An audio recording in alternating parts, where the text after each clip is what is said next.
बीवी की दुआ शौहर की तकदीर बदल सकती है। जब बीवी हाथ उठाती है ना दिल से अल्लाह तबारक व ताला की बारगाह में दुआ करती है तो अल्लाह तबारक व ताला उस दुआ को जरूर कबूल फरमाता है। वो डायरेक्ट मेरे करीम रब की बारगाह में दुआ पेश होती है। औरत जो लफ्ज अपनी जबान पे दोहराती है वो सिर्फ लफ्ज नहीं होते बल्कि उसके जज्बात भी होते हैं। उसके दिल में अपने शौहर के लिए मोहब्बत भरे अल्फाज होते हैं।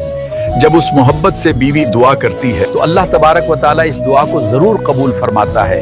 और याद रखें ये दुआ बीवी के दिल से तब निकलती है जब शौहर अपनी बीवी की इज्जत करता है, जब शौहर अपनी बीवी की कदर करता है।